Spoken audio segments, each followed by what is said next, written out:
নমস্কাৰ বন্ধু বান্ধৱীসকল, স্বাগতম জনালোঁ। মই ৱাহিদুৰ আপোনালোকৰ বন্ধুসকল। মোৰ এই ধানখিনিৰ জাতটো কি জাত জানে? পান কোম্পানীৰ 804 যমুনা। এই ধানটোৰ নাম যমুনা। এই ধানটোৰ এটা মাহাত্য আছে। কি মাহাত্য আছে মই কৈ আছোঁ আপোনালোকক।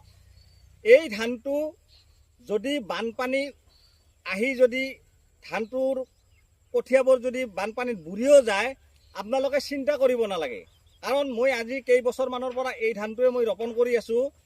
এইকাৰণে ৰোপণ কৰি আছোঁ, আমাৰ এই যিখিনি আমাৰ ঠাই আছে, আমাৰ এই ঠাইখিনিত বানপানী আহে। যিহেতু আমাৰ ব্ৰহ্মপুত্ৰ নদীখন ওচৰত, গতিকে বাৰিষাৰ সময়ত বানপানী আহে। সেইকাৰণে মই এইটো জুলাই মাহত ৰোপণ কৰিছিলোঁ। আৰু সেই জুলাই মাহত যেতিয়া বানপানী আহিল, ৰোৱা কঠীয়াবোৰ পানীৰ তলত বুৰ গৈ আছিল। আৰু বুৰ গৈ থকাৰ পাছত 20 দিনমান পানীৰ তলতে আছিল। 20 দিন পাছত তাৰ পাতবোৰ পচি গ'ল। তাৰ পাছত সেই যে মূৰাটো আছে, সেই মূৰাটোৰ পৰা পোখা ওলাই ধানটো এনেকুৱা হৈছে, চাওক মোৰ এক বুকু কৰি হৈছে। মিনিমাম বিঘাত মই 28 মনৰ পৰা 30 মন কাটিব পাৰিম। ইমান সুন্দৰ হৈছে ধানটো।